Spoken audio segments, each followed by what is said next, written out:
Everybody to the Titans Man show, where we discuss issues affecting men in the digital age. Of course, it's Titans TV, so we're always going to be utilizing academic information for us to best understand the situation that we're in and, how we're going to actually problem solve. So today we're going to be going in. I've got my good brother Banksy with me on the panel. Banksy, let them know that you're here. Hello everyone, welcome to the show. Big up everyone. Let's get stuck in. Can't wait. Looking forward to this one. Here we go. Come on, baby. And you already know, we're here now. So first and foremost, hit up the like button. Tell a friend to tell a friend that we're live right now on Titans TV. We're about to go in, of course. And of course, what's going on here? What am I not even doing? Oh man, we live, baby. We live. We lit, baby. We lit. Let's go, baby! Come on, man. Let me see what the numbers are saying right now, man. Tell your friend to tell a friend, man. Let's go. Hit the like button. All right. Let me see. Banksy, today, we're going to be discussing high-value men. All right? The topic comes up quite a lot of the times, within the community. High-value women comes up a lot in the community as well. So let's talk on this. And see, I've got problems, I've got problems. Because the way that the world is going, there is some high expectations in the world. There's some very, very high expectations in the world. And I don't know if every man is able to even live up to the expectations, that women want men to be. And men want to be in the same breath as well. So we're going to go into that in a hot second. Let me just make sure this is muted. Let me make sure. All right, cool. And let me go in. All right. So when we're discussing high value men, the first time I actually came in contact with this concept was to do with Kevin Samuels. And I thought this was like a very brilliant conversation with inside of the community. It seems as though it's a good topic within inside of the red pill community as well, and the manosphere community, and it's quite interesting. I'm kind of liking this whole manosphere space, the conversations that are being had, because a lot of these conversations, if we had them, in our teenage years and growing up in our 20s, it could have quite literally changed the trajectory of our lives. And I don't think we as men are actually equipped with the tools to actually navigate the whole, how can I put it, can navigate the dating market, the relationship market, even just navigating through life for survival and, best career choices to actually choose as well. Because a lot of these things, as Kevin Samuels, like the great legend himself, is also talking about, in terms of high value man, he gives 6 categories or 6 descriptors for being a high value man. And I look to myself and I think to myself, most men that follow the traditional, go to school, go to college, go to uni, get a good job, etc. It is very difficult to fall into what Kevin Samuels calls a high value man. Very difficult. And I'm going to go into that in a hot second. Did you want to add anything? Well, first of all, R.I.P. Kevin Samuels, great man, gone too soon, but his legacy lives on in a lot of different online personalities. Sorry, one second. Go on. Do it now. Yeah, his legacy lives on within a lot of other content creators, kind of pushing that concept forward. He wasn't the first to push a lot of this stuff. He certainly was one of the more pioneering individuals in sort of times. But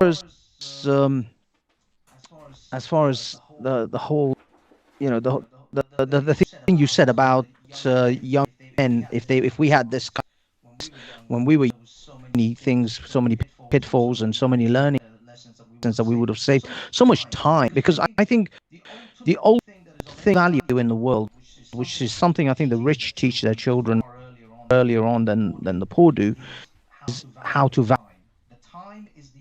value only valuable commodity on this planet. That is something that once it's gone, you can never attain it again. You can never get back. Be as young as you are today.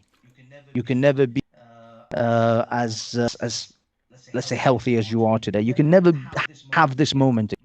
Once it's gone, and to make sure that you don't repeat the mistakes of your forefathers.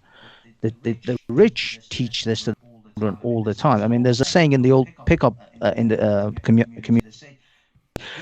These are the lessons that father should have taught you. Anyone who, if you remember those sort of things from the early 2000s, 90s, they're literally teaching things that should have taught their sons.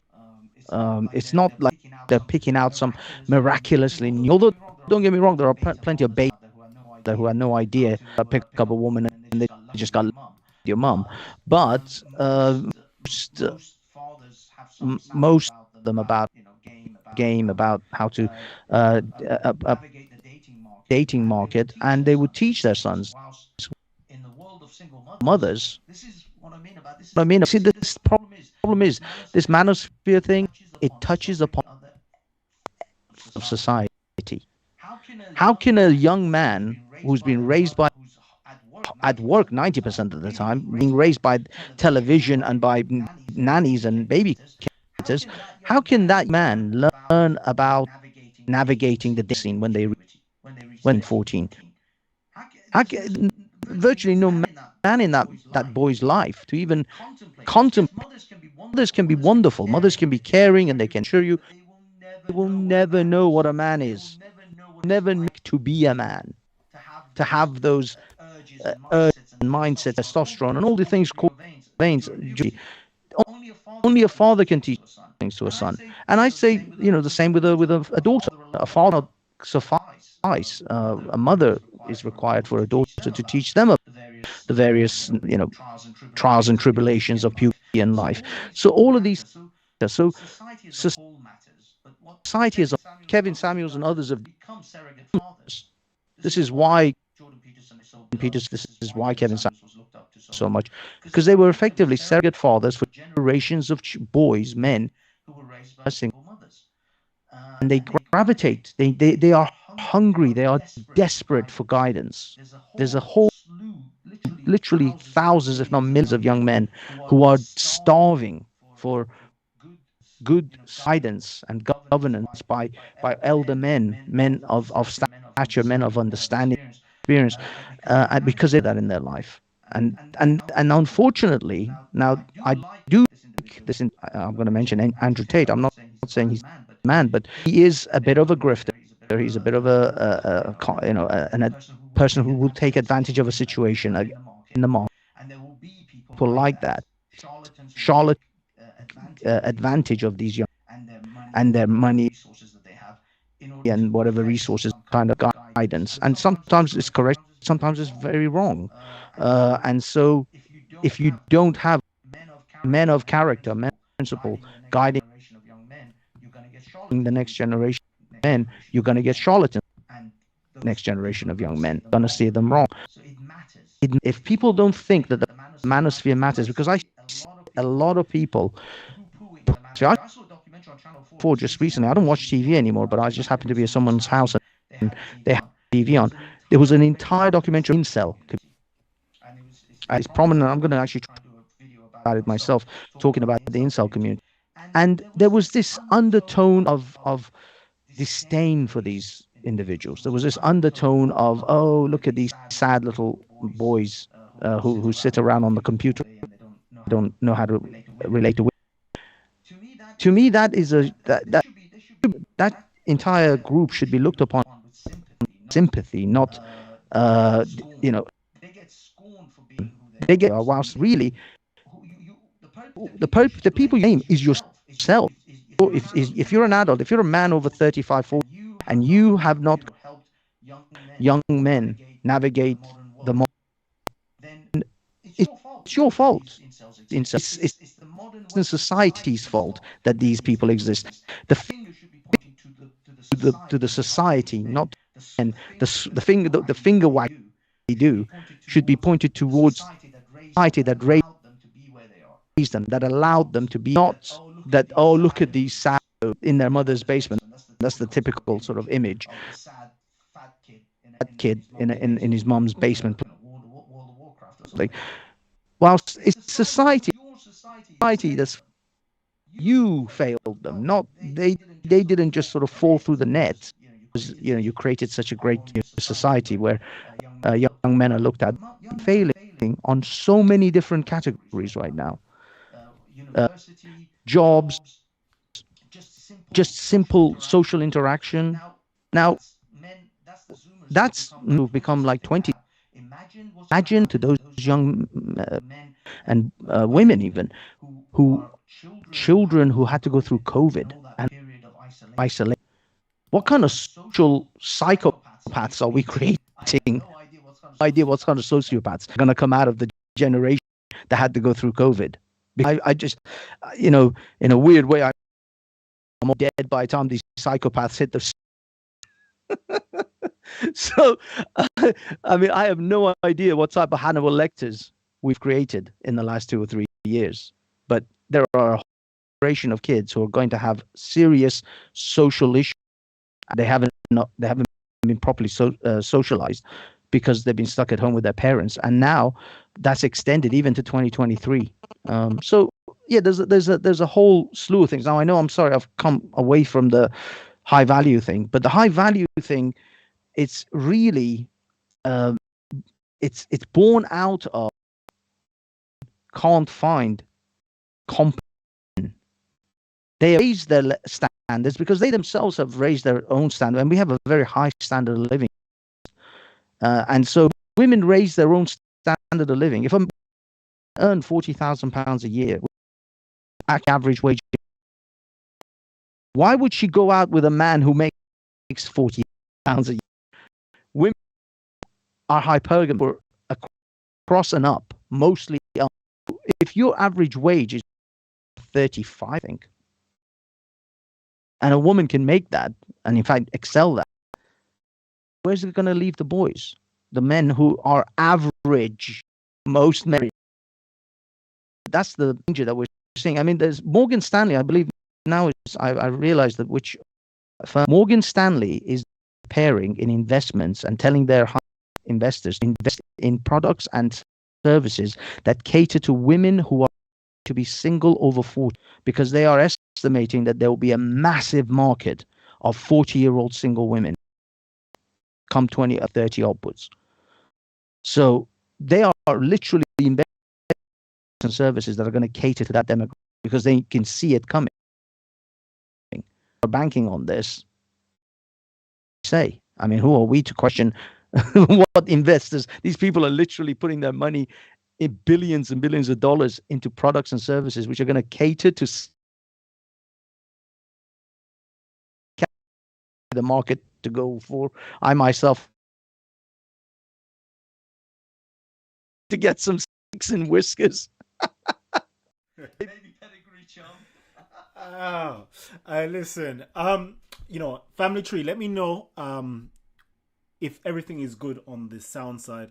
I know that we may be getting some technical difficulties. Banksy, I know something is going wrong. Quite possibly on. You see, you're coming across well to me, but quite possibly. Up at the other end. Yeah, it's breaking up at the other end. So I'm going to try to figure out what that issue is. It could be my video. Let me take off the video because my video is taking up some bandwidth. I'm sorry, I may not be able to do the video thing today for you guys because unfortunately, I think because there's something I'm uploading a video, a very big video onto YouTube right now, which is running for a few days. It's just a massive file. So that's probably what's causing it. But unfortunately, I can't stop it because I've been running that for about 2 days. And it has to finish. It's this giant video, a 10-hour video, which it's a meditation thing. But unfortunately, my computer rendered it at a really high rate, and it's about 300 gig. And that is going through to YouTube, which you YouTube would then will compress it, but that's going to take forever to upload.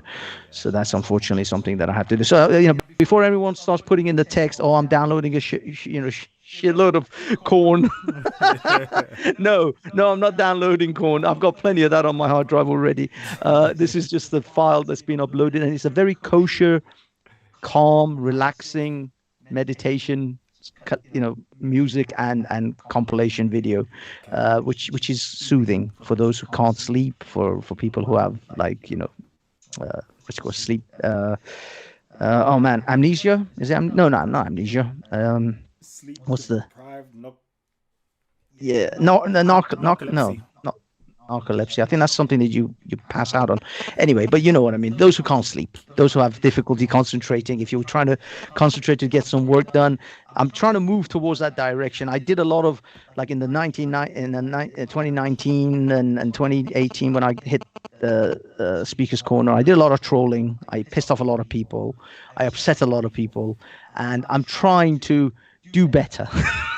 And I'm focused more on things that help, rather than just take the mick. I mean, don't get me wrong, I still take the piss. I mean, I haven't lost all that. Don't. Let's go in, baby. Let's go in. So, you know what, yeah? Furthermore, I haven't even shouted out because we spoke about Kevin Samuels, but another one of the greats, in the Red Pill community. Yeah, my good guy. Rollo Tomasi. Yeah, buddy. The Rational Male. It's actually a good read. Very, very good read. That one, the prescriptive medicine and so forth. Yeah, the good read still. So today, yeah, I actually wanted to go into like the more mainstream manosphere type of understanding of a high value man, and then also I wanted to actually touch on some evolutionary biology. Evolutionary biology and evolutionary psychology. Because Titanstv, again, this is the home of the conscious community. So we're going to deal with stuff that we can actually read, we can research, we can critique, peer review, and so forth. So we're going to go into some stuff today. So I actually wanted to pull up some descriptors of a high value man. This is coming from Kevin Samuels. I always say Kevin Samuels with an S. Just like Zara's. I always say Zara's with an S, but I'm pretty sure it's just simply Kevin Samuel without an S. Someone could. No, it's actually his website says Kevin, his YouTube, Kevin Samuels. Samuels. There you go. All right. I'm there correcting myself when there was no need to correct myself. Jeez. All right, cool. So anyways, yeah, Kevin Samuels actually has, 6 core principles that he used to define a high value man according to the market. And it's got here a man's ability to earn at least 10K a month, earning 10K monthly over 5 years, acceptance from a group of other high value men, access to a fraternity like network, an accepted prominent position by society, the ability to be of use of other high value men. So I want to know, to the community, this is a regular descriptor of a high value man. I've also got it somewhere where, a high value man is usually described as being, the 3 6s, I say, plus the hidden 6. All right. The 3 6s being 6 feet tall, having a 6-figure income, and having 6-pack abs. But we haven't asked what's the hidden 6. That's the one that you find within inside of his trousers. No, I'm not talking about his wallet, but right next to his wallet. Yes. So these are usually the common descriptors within inside of the manosphere, within inside of mainstream culture. This is really what women are said to actually value in men. I want to know, is this correct? And if so, what hopes is it for the normal man? Because the normal activities, is very difficult to earn 10K a month. And to earn that over a 5-year period. Do these things really define what is classified as a high value man? And I'm not saying that earning 6 figures and above isn't what classifies somebody as high value, or if you earn six figures, you're not a high value man. I personally believe that you definitely are a high earner and have got the potential to be a high value man if you do those things. But is that really what defines a high value man? So I'm going to put that out to the community. Let's discuss it, talk about it. You know, how many high value men do we actually have in here as well? I'd like to know. And of course, yeah, the link is already been sent out. So if you'd like to jump on in, the link is there. It's a Skype link. Come on in, have a conversation with us. You know, we're not here for a long time. We're here for a good time though, but we're not here for a long time. So let me know. And I shall be reading some of the comments as well. Let me actually read some of the comments. As I said, Buddha Bing's up in the building with us. Annabelle's here as well. Let's see. Doughty Face is here. Long time no see. Kalam was good. Hassan Yilmaz is here. Jeez. Wow, go on. He says, high value Andrew Tate, lol, or Sims. Whatever you want to talk about, ban on your channel, lol, irony. Yeah, what's good, Hassan? So yeah, talk to me, Banksy. Let me actually bring it back to you and let's have that discussion before we go into some stuff. Okay. Well, I mean, I've been thinking about this high value thing, the value game, which is what was used to be called back in the day. Even the pickup artists were all about value back when they were, and let's put it this way. You said the 3 6s, 6 foot, 6 figures, 6 pack. I don't have a 6 pack. I'm not under 6 foot and I don't earn 6 figures. So I'm 0 for 3 here. Technically, technically I should lay my head down and just die quietly in my corner. If that is the only way to get a woman. Now, one thing I want to categorically tell anyone out in the world, especially the average guy who doesn't have a 6-pack, doesn't have a 6-figure income and is not 6 foot, the world is not as black and white as that, and you can find very, very good quality women. I've had some extraordinarily high value women, which shocked me to my core, to be honest, that they were even interested in me. And I'm not even joking. I looked at some of these women and I was like, why are you with me? which of course comes down to certain level of insecurity inside yourself as well, and there's a concept called worthiness, and believe me, there are plenty of beautiful women who will go with you, even if you're not 6 foot. If you don't have the 6 6s, you can the 3 6s, and you can still get beautiful women. It's just you are going to have to look again. You know, fish in your fishing hole. Find your fishing hole and fish there. Because if you're looking at Instagram models and OnlyFans models, and you think you're going to be able to pick one of them up, even the men who have the 3 6s don't get all of those women. In fact, majority of them don't get those women. There is a tiny fraction of men who actually can put, you know, they can drop into a DM of an Instagram model, especially a really high popular one, and get anything out of that. It's a minuscule fraction. But I'll be honest, even those men, and Andrew Tate can actually be, you know, classed as one, they get sick of that because there's only so much, you know, female body part you can have. I don't, you know, vagine you can have. There's only so much of that is going to excite you. Eventually, a girl is a girl. An organ is an organ. It's not gonna make. It's eventually all of this becomes bland and boring. You can drive. You can. The first time you're in a Ferrari is the most exciting moment of your life. 6 months down the road, it's just a car. That's it. It becomes just a car. Okay, it's a fancy car, but it's just a car because you get used to it. I don't care how gorgeous a woman is, how amazing that she is. 6 months to a year, it's just another woman.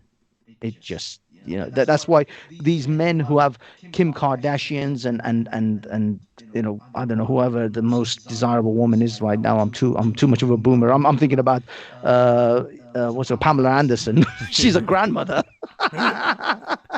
That's how much of a boomer I am.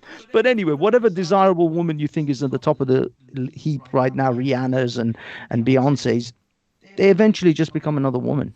They're just, you know, it's just another woman. And men, we have this insatiable desire for, you know, variety. I know men who have gorgeous wives, Instagram model level wives, and they've still cheated on them with horrific monsters, fat, ugly women. I'm like, what are you doing? Are you insane? Are you risking divorce from your wife for this? It's unbelievable. The expression, why have burgers when you got steak at home? Some men go out when they have a sirloin steak at home. They still go and have a doner kebab. They still do that. They'll still hit that doner kebab. That greasy, horrific thing. So true. So true. Man's nature. It is. It's just in our DNA. It's in our core to have to copulate with as many females as possible. It's just in our nature, unfortunately. And for men who think that young men now who think that eases off as you get older, it really doesn't. It really. Trust me when I tell you, I'm in my 40s. I'm still a horn dog. I'm still chasing women with my eyes. It doesn't ease up as much. It gets better. You get more handle on it. But the eye still wants what the eye wants. Your eye wanders when a hot girl with tight shorts walks past you in the summertime with those sleeveless tops. You're not gonna. I don't care. I don't care if you're 14 or 50. You're still gonna look. It's just what we are, man. But yeah, I mean, as far as the high value thing is concerned, it's not the be and end all. These 666 figures are not finite. They're not set in stone. Women have an incredibly varied taste in men. And if you have some charm about you, if you can talk a good game, and if you can just generally present yourself with competence, more than even confidence, because competence brings confidence. Become competent. And I know as a young man, as 18, 19-year-olds, you're an idiot. I'm sorry, you are. I was an idiot. When I look back to when I was 18, I was a moron. I was like, what is going on? If I had my brain now in a body of an 18-year-old, I would kill it. I would do so many things differently. But yeah, you're a bit of an idiot when you're 18. And that's okay. That's okay. You're not supposed to conquer the world at 18. But you can develop and have a sharp, keen eye, listen to wise people that have and learn from them. Don't make their mistakes. You'll make plenty of your own. You just don't have to make their mistakes. And once you become competent, which is usually in your early to late 20s, early 30s, maybe even mid 30s, depending on your how quick a learner you are, eventually you become competent. And those girls who snubbed you when they were in their 20s and your 20s, they will come after you when they're in their 30s and they're hitting the wall. So you're looking for the 24-year-old. So if you're 18 now and an 18-year-old doesn't want to know you and she's going off with some 30-year-old, remember that one day you'll be that 30-year-old man which the 18-year-old is after. Could you just break down to the audience who may not know what the wall actually means? Just break that down to them. The wall is an undefeated supernatural entity that exists for women and women alone. It's basically when a woman hits her early to mid 30s, when they realize, because believe it or not, by the age of 30, women have lost something like 80% or 90% of their eggs. Their eggs are not, it's finite. Women have a finite time when it comes to their reproductive system. And so when women hit their early, so let's say 32 to 35 is usually the sort of time span. When they hit that, they become panicky and they realize, oh my God, I messed around all my 20s. I slept with 100 guys, and now I'm washed up, I'm run through, and I need to find a guy to settle down to start pumping out some babies before all my eggs are gone. And they actually become quite panicked about the prospects, because you got to realize, if you're single at 32, you're gonna imagine, even if you meet someone the next day, it'll take you a year or so dating, then maybe another year or two getting to get married if you manage to lock that guy down, and then you're looking at minimum 35 to 36 before you can have your first child effectively. And by then you're actually what doctors stipulate as geriatric pregnancy. If you're having children at 35, 36, that's a geriatric pregnancy. And it gets worse exponentially every year after that, where it becomes harder to get pregnant, and your child could have child deformities and disabilities. So it becomes dangerous to have children. Women who are in their 40s trying to have kids are I think actually quite cruel and a little bit selfish, because they're running the risk of having children with high levels of autism, physical disabilities, mongoloid pregnancies, all sorts of other childhood uh, problems, what's it called, fetal problems. So anyway, yeah, I mean that's what the wall is. The wall is when a woman hits roughly about 30 to 36, but really it's between 32 and 35 is where I would say women are severely panicking. Because they're like, oh damn. Too long. And there is also another thing called the the aubergine carousel. I'm trying to think of a better. There's just, most of these things are swear words. But if you know what an aubergine represents on your emojis, then you know what I'm talking about. And there's a carousel that women ride between 18 to 25. I love it. I love it. I absolutely love it. All right. Family tree. Okay, so there is the Skype link that's been sent out. So if you guys would like to join us, come on in and join via the Skype link. Otherwise, I've actually got a StreamYard link that is there. We're gonna work it out together actually, because we're gonna have to figure out a way how to put it on afterwards. But we'll see. We'll see. So if you want to come on in, come on in. Are you going to switch to StreamYard after this? Nah, I'm not switching to StreamYard, because the quality is not there. Yeah, it drops. Yeah, it drops quite badly. So yeah, it's very bandwidth hungry as well. StreamYard. And that's why right now I've got problems because I'm uploading this file. And back in the day, we used to be able to stream on Hangouts, and that was completely free. I'm seeing StreamYard now. You're gonna have to pay for that one, mate. If you want to do, yeah, but Hangout still works. You can still stream. I mean, you're using OBS, right? Yeah, OBS. Yeah, you can just do it through Hangouts. Ah, if you really wanted to. I might have to. I might have to. Google Meets. It's now called Google Meets. Google Meets. All right. It's the same product, except it doesn't have the fancy green screening business that StreamYard has, and even what's it called? Skype has. But Skype, I say I'm running it right now, but crazy. It's just gone slow as crap. Okay. All right. So now let me just make sure something. Wait, give me a hot second. Let's go. Let's see. Okay, cool. Because you know what? Yeah, I was actually looking up, and I was because we're talking about the 100K a year, etc. 6 figures, and I found out. Wow, I was like, hold on. So you're telling me the top 10% earners in the UK? Can I share my screen? Let me do this actually. Let me do this because sometimes we follow the Americans a bit too much. I love you, Americans, but but still. there is a lot of this is American statistics, American sort of ideas. Although it applies to British women, of course, because they're Western women. It applies to a lot of Western women, but there is a difference in attitude between British women and American women. Of course, there is a vast gap between the British suburban girl, especially one up in York or some places like that, versus some girl from California or Miami.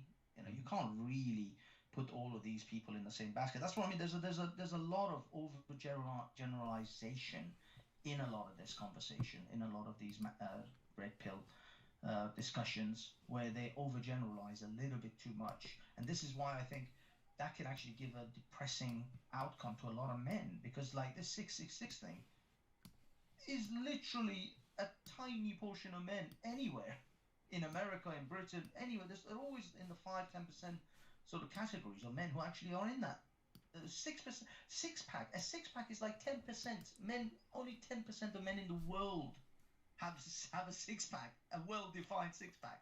And usually they're malnutrition men. I'm not even sending no slights on anybody, but when you're talking about on the world population, that's usually malnutrition as well. It's not even actually healthy to even be underneath 8 to 10% body fat. But anyways, that's besides the point, because I know me, yeah, like I've been there, like striving for that six pack and going hard and dieting and working out. So when I reach the six pack, listen, I'm proud. I don't care what anybody says, but at the same time, I already know it is not healthy. Hormonally, you're not balanced. You're not well. You're not good. But anyways, besides that, so yeah, I was looking actually, and to see like, the top 10% earners in the UK, to be a top 10% earner is to actually earn roughly 65,000.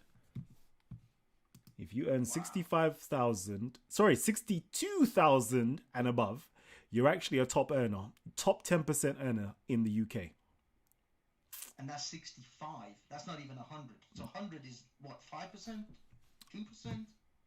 Sorry? For 100,000, you're now going into the 1%ers. So the 1%ers earn about 13,000 a month. Let me just get into it. Sorry. Yeah, there you go. £13,997 per month if you are in the top 1%. Sorry, 113,000. No. 13,000 per month. Oh, per month. Sorry. Per month. Per year. Sorry. Yeah. Per month. Per month if you. Where are we? 2022. Let me get to 2022. Yeah. 13. Yeah.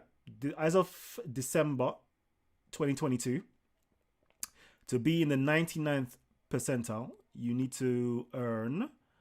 Am I doing it right? Let me just make sure. Yeah. So the top 1% would earn £13,997 per month. Let me just make sure I'm not I'm making sense. In December 2022, the top 1% of earners in the United Kingdom received an average pay of £13,997 per month, compared with the bottom 10% of earners who earned £712. Wow.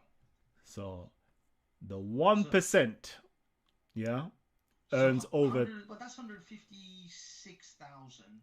So I guess, would you say £10,000 a month is maybe 5%, 2%? You're up there, mate. I think you're maybe the top 2%. I'm gonna say maybe. You know me, I like going for the actual specifics of what the statistics actually say.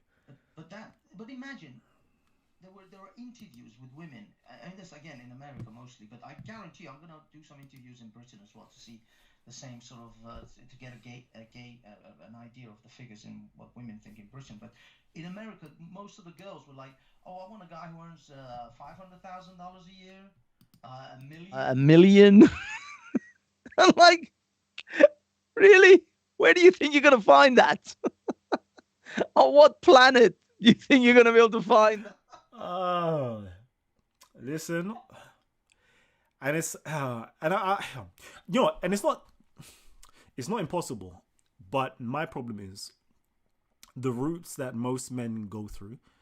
You're not going to earn that type of amount of money. The only way you're going to earn that type of, in my humble opinion, is if you are in, a very niche profession. Could you earn that type of money? If you are a business owner, could you earn that type of money? And if you are sitting on a nice trust fund, you could be earning that type of money year in, year out. Otherwise, normal 9 to 5, you ain't making that. Of course not. It's impossible. Unbelievably insane. Did you say sports people as well? Did you say sports? Yeah, well, sports people. Well, yeah, sports people as well. Yeah. If you're in a very niche profession, so yeah. Athletes, movie stars, anything along those lines that's very niche, famous stuff, of course you can make that. But the average man, the normal man, you ain't making that. But this is the problem with women, is every time I hear, like, I guess you've seen the usual streams, the Fresh and Fit, Pearl, etc., etc.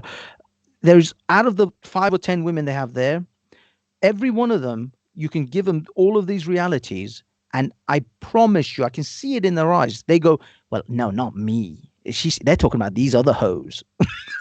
I'm the one who's going to get that footballer. I'm the one who's going to get that NBA player. But these other hoes, yeah, they're going to have to deal with the 9 to 5s. And I can see it. It's in every one of their eyes. They are thinking, they ain't talking about me because I'm the special snowflake. I'm going to make it. 100%. All right, let me go into something though, because we don't even have much time left, right? So I wanted to go into the more academic route of discussing a high value man, even a high value woman. I actually had a post on Instagram. Let me actually see. Let me go to that. I might as well just reference myself. God damn. Why not? Why not reference your own goddamn self? But truth be told, actually, if you want to follow me, actually, it's on Instagram. I'm going to start being more visible. I'm going to be doing a lot more posts. I'm going to be interacting a lot more.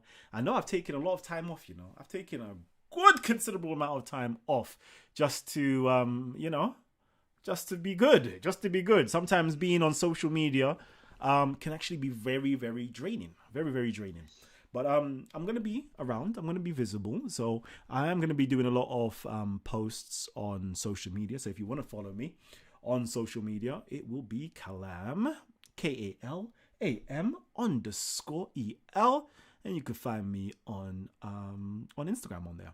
And of course, I remember back in the day, we used to be on Facebook in the groups hard. We've actually got a talk with the Titans. I know some people might be completely new to Titanstv and these shows, but we've been doing these shows for a long time. I know the Facebook group, I believe, had like about 5,000 followers in it. So we used to have debates and discussions regularly on there. And that was generally my American audience. We used to go ham. The discussions were formidable. We used to be on till about 5 o'clock in the morning, our time in the UK. So it's only like midnight over there for them in the US. But we used to go in and it was a good time in life. It was a real good time in life. I missed those years. But anyways, I'm gonna be back. We're gonna be doing more discussions like that. So just bear with me. So anyways, I've got over here high value man definition. And of course, when we're discussing high value man, we're not, talking about anybody's, intrinsic value or, my personal worth or your feelings of what you believe you are worth and you believe that you are valuable and so forth. What we're actually talking about is quite brutal. We're actually talking about sexual economic theory. We're talking about the heterosexual mating market, okay? We're discussing the heterosexual mating market and what do they, okay? And when I say they, I'm talking about your opposite sex. What do they value in a man, okay? And do you even fit the criteria of what they value, okay? That's what we're discussing. We're not talking about, yes, because I go to church and I'm a good Christian man or a good Christian woman, therefore I am highly valuable. Nope. That doesn't mean that the sexual marketplace or the mating marketplace actually values those things. We're talking economics now. What does the marketplace perceive as valuable, and do you have the characteristics, the traits, the appearance of that? So anyways, let me go into this. So we got here mate value. An overall assessment of a person's desirability as a romantic or reproductive partner, encompassing the degree to which a mate could promote the reproductive success of whomever mates with them. Okay, I'm going to go along. I'm going to get into a high value man. Definition of a high value man. Okay, now this definition is not coming from me. I know I've got the post, but it's not actually coming from me. This is actually coming from, one of the great Titans. I swear, one of these days, I'm going to actually have him on the show. And it's going to be phenomenal, yeah? You, man, Red Pillars, Manosphere, Mandem, and everybody else who likes mainstream culture, when you hear Dr. David Buss speak, oh my God. If you have no, everybody here has an Amazon account. Everybody here can actually make a £12 purchase, a £15 purchase. You know, certain of his textbooks may cost like £60 and upwards, but let's not even go in the textbooks. That's you leave that to me. You leave that to Kalam to go into the textbooks, buy the textbooks and read them and kind of give you the information. But if you read the normal like paperback books, oh my God, this man is phenomenal. He created a whole new lane that a lot of the red pill community, they're pulling from this information and regurgitating it, but twisting it with their own ideology. But like David M. Buss, Lord. Furthermore, Google right now. Go Google David Buss. Google for me, evolutionary psychologist. But anyways, let me give you the definition. A high value man, a man who has a... Sorry, Callum, just before, there's a super chat, and also if you could type the name of the individual in the text, that would be great, thank you. Okay. Jeez, ultra funky. Listen, scholar gang. Ultra funky's up in the building. You ask for a high value man, I am here.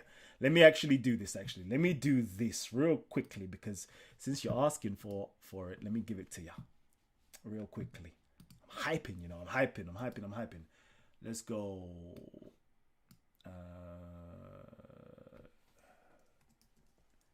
There we go. David Buss, right there, American psychologist. He's done shows with Jordan Peterson as well. Yeah. I'm going to tell you, if you want the first book you want to buy is this book here.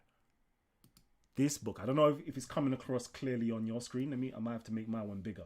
Let me make this bigger quickly. Yeah, right here. Are you putting it in the main chat? Or no, it should be on the video. It should be on the video right now. Ah, yes. Yeah, there you go. David Buss. Evolution of Desire. That book there. All right, that's what I'm going to say. Put that on your reading list. Yeah? I'm dropping you game. I'm going to repeat. I am dropping you game. You don't need to listen to Andrew Tate. I'm not saying to listen to him. You don't need to listen to, I don't know, who else is out there that people might be listening to. You don't even need to listen to anybody. Go listen to the actual author, the actual scholar.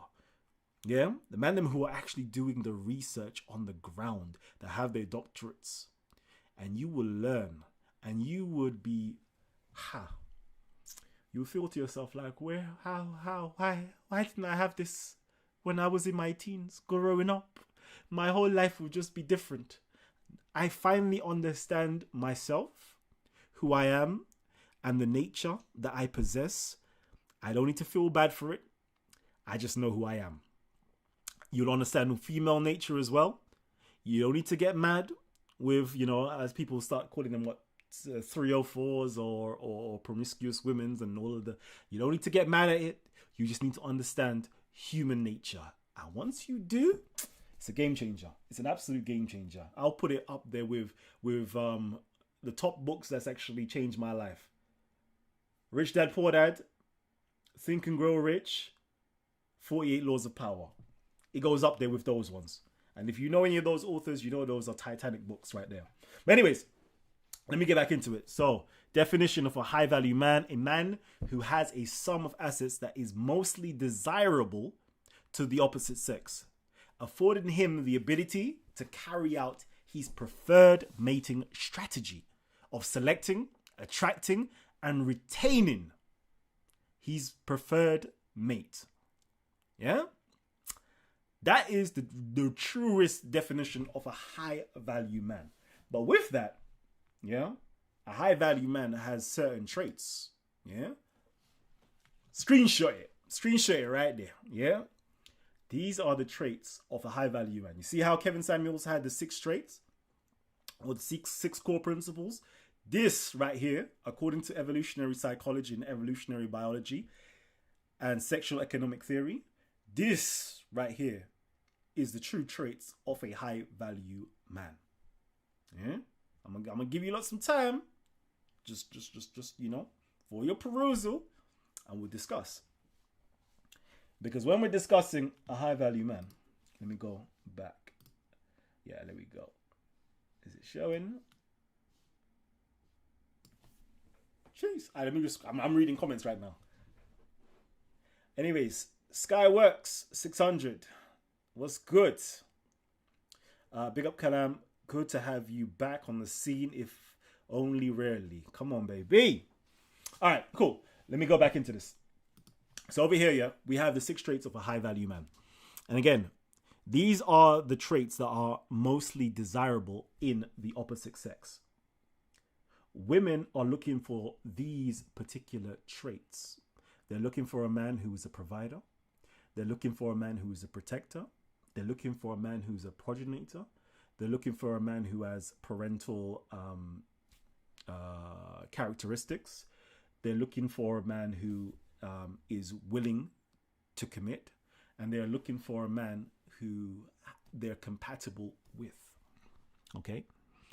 Now, these things are evolutionary bred into women. These particular traits that they look for in men are called evolved psychological mechanisms. Okay?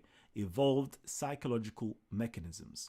What that means is there is particular problems that women faced in evolutionary time or in the evolutionary environment. They needed a man, or they needed somebody who was there to provide for them whilst they are going to be 9 months incapacitated to a certain extent. They're going to need a man who is going to be able to protect them during that time period. They need a man who's going to also provide for them, bring them meat and anything else, their water, whatever else they need to actually sustain life, not only for themselves but for the child. Usually breastfeeding might take anywhere from 2 to 4 years. They're going to need somebody who's there for them for these reasons. So women have developed these psychological mechanisms or preferences, okay, to find men who have these traits or characteristics. But although this is what they look for, these things can only be, they're not actually perceptible. You can't actually see these things. They have to look for cues or signals, cues that actually signal that the man is a provider. They have to look for cues or signals that a man can protect them. They have to look for cues and signals that this person could be a good parent. They have to look for cues and signals that this person is actually compatible or willing to commit to me. All right. I'm gonna stop, because I think I'm going a bit too much, So I want to just hold that back. Wait a minute. Let's discuss and let's go in. Come on, baby. I'm with you, my man. I'm with you. Yeah, I mean, the funny thing is, this is actually something very similar to something I studied some time back called the Da Vinci. It was called like the Da Vinci method or something of that nature.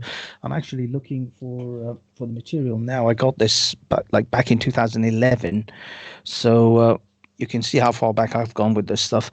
But it was. It was about the sort of strategies. Actually, I'm actually looking for the document because I actually created a document which gives you, through this document these guys devised, that it will give you effectively the mating. It's the coping strategies that women have developed in order to cope with the situations that they are in when it comes to life. The two main factors are time and sex, and that's what I'm trying to find, this PDF which I actually drew up of these strategies, which for some reason has eluded me now. Extremely frustrating because I had it right in front of me for ages because I knew this will come in handy at some point. Sorry, I was frantically looking for it when you were talking and I couldn't find it. Damn it, I know it's here. I'll probably find it just as I finish. But basically what it comes down to is that through these different coping. Women develop certain personality types: the introvert, the extrovert, the investor, the tester.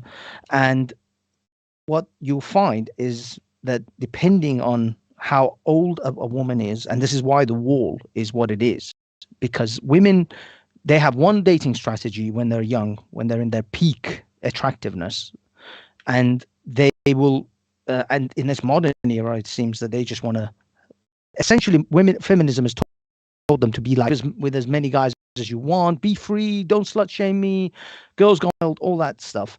So they will actually squander their sexual capital at their most fruitful period, which is when they're young. And then when they hit their 30s and plus, they suddenly realize, oh my God, no one wants me. I'm going to be alone. So their dating strategy vastly changes. That 20-year-old that wouldn't give you the time of day, so she's looking your way. She's knocking on your door. She's saying hi. It's like, what the hell? 10 years ago, you wouldn't spit on me. You wouldn't give me the time of day. What's going on? And men are actually quite often perplexed. They think, what the hell's going on? 10 years ago, this girl didn't even want to know me. Now she's suddenly with me. In fact, a famous rapper or some star recently ended up with some woman that didn't want to know him, and she went off with some bunch of other guys prior, and then suddenly she's with him. And he's all good. He's all like happy. He doesn't even realize that the reason she's with him now is because she is no longer as desirable as she was to those types of men. She's not with him because he is more desirable. She's with him because she is less desirable. Jeez. What did Mike Jones say? Back in the day, they didn't want me. Now I'm hot, they all on me. Back in the day, they didn't want me. Now I'm hot, they all on me. Jeez. I listen. I family. Hey, listen, yeah. You know these days, right? I know back in the days we used to do 3-hour, 4-hour long shows, yeah. But I've turned over a new leaf, unfortunately. So this show, yeah, is technically only lasting for 1 hour. And sadly, we're literally coming to the end of that hour. Forgive me. Forgive me. Forgive me. But family, all right, I actually want to carry on this discussion, this high value man discussion, high value woman discussion, the whole mating market, your value as a man and a woman and so forth, like all of that good stuff, that good conversation. I want us to go more into like men's self-improvement, because I think as men, I think we all have the potential to be high value men. Okay. And, for those of you guys who don't know, like I'm a businessman, like I'm a businessman from high school to college, what's that thing called? What's your diploma called? College diploma to, university degrees, yeah, diplomas, PhDs, to university. I'm only a postgraduate, so I wish I had the masters and the PhDs. I haven't reached that far. You're a graduate. You're yeah, degree.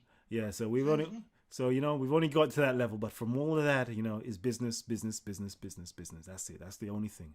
So from that point of view, it's I love this type of topic because this it goes into economics. It goes into value, and we already know, like, from a business perspective, value is all relative. Value is based upon the perceiver, okay? Because it's based upon branding. Furthermore, you can have 2 apples, right? And 2 apples can be 2 different prices, but they come from the same place. They're exactly the same, but one will just sell you, it's a Granny Smith apple. Name me some other apples. What's some other brand named apples? Golden Delicious. Golden Delicious. Like all these things, you'll find an apple in Marks and Spencer's at a completely different price than you find in Aldi, right? And they're both coming from the same place, but the marketing and branding is just completely different. So I love, that whole talk of high value man, because if you actually know what it takes or what it is, the traits that women consciously and subconsciously, unconsciously look for in a man, if you know those traits, you know how to signal those cues to a woman. You with me? So that woman would automatically perceive you as being high value. Because a woman technically doesn't even need a 6 foot tall man, right? She just wants to feel protected, for example. And a 6 foot tall man versus a 5'8" man who's actually trained in, mixed martial arts and so forth, right? Like, really and truly, only because he's 6 foot tall, he's looked at as a protector. But the person who's trained 5'8", who's trained in martial arts, he may not even be looked at as a protector. But through the right type of marketing and highlighting those particular skills that you actually do have to a woman, they'll be like, oh, for some strange reason, I find this man attractive. When I go out at night, he is my protector. She will naturally feel that protector instinct, from that man, and will naturally feel inclined towards that man. But you just need to know, what is it that women actually find attractive? What are the things that women unconsciously look for in a man? And as long as you're able to signal those things, and I'm not saying to manipulate a woman by signaling those things, but generally signal those things, you can be perceived as being quite high value, regardless if you have regardless if you're 6 foot tall, if you got a 6-pack, or you're taking in 6 figures. Because all of those things don't even mean much. Because what value does a 6-pack have in the actual real world? What value does it actually have? I'm 6 foot tall and above. I'm 6'3", so I don't even have no problem. But for real, what value does that height actually have in this modern world? We have to start really peeling back the layers. For me personally, I'm always gonna scream, yep, I fit the 6 foot tall criteria, so I'm alright. No, I'm joking. But you see it.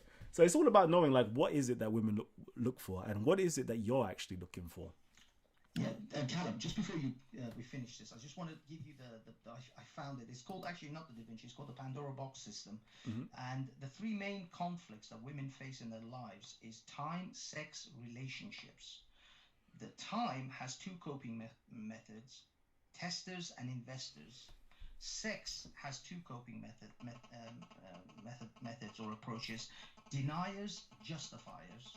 And relationship has 2 coping methods, which are realists and idealists. Now, through these different if you like, strategies of coping methods, you've got the tester, the investor, the denier, the justifier, the realist, and the idealist. You can establish literally a freaking a formula which will give you the personality type that your woman likely to fit in. For example, a woman could be a tester, but testers can quite often end up being deniers.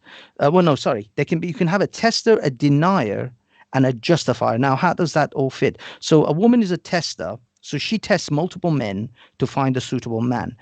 When it comes to the fact that she's testing multiple men, there's a good chance she has to be promiscuous and sleep with a lot of different men, because men are not going to hang around very often if they think this is just a friend zone situation, especially high value men with confidence. So she will sleep with a bunch of men, but then she becomes a denier, because it's being a sexually promiscuous woman is looked down upon in the world. So if you ask her, what's your body count? She'll like, well, body count doesn't count. And she'll use all sorts of looping techniques, which won't even answer the question quite often. They're not quite honest about it, because she knows it's looked down upon. And then she can also end up being either a denier or even a justifier. That's the other method that they fall into. Well, don't slut shame me. It doesn't matter if, body count doesn't even matter. Justifying promiscuity. And then they fall into the categories of, most often the deniers or justifiers and promiscuous women fall into the category of realists, or idealists. So they're like, it doesn't matter if I sleep with 1,000 men. I'm going to marry for love, because they believe in the Disney love. So there's the ideals that they go for, which whilst other women who are realists, they're like, look, if I sleep with 100 men, I'm going to lower my value. So I'm not going to sleep with 100 men. I'm not going to be a tester, but I will pick one man who may not be the 666, but I will invest in them the time that it requires, because I see potential in this man. He's 25 now, but I can see this man going places. We're going to go from this Ford Escort to a Lexus to a Mercedes to a Bentley. I can see that progression. So I will invest in this man. And so they become investor. Now, with the sexual part, they usually won't even sleep with you. So they don't have to even be a denier or a justifier. But they usually will deny you sex. That's what they will probably do. And then they're realists about the situation. Now, if you can take all of these different combinations, now I wish I could post this on my phone right now, but I can post it onto the screen next time. And you can see, you can then develop a combination or an algorithm effectively of different personality traits.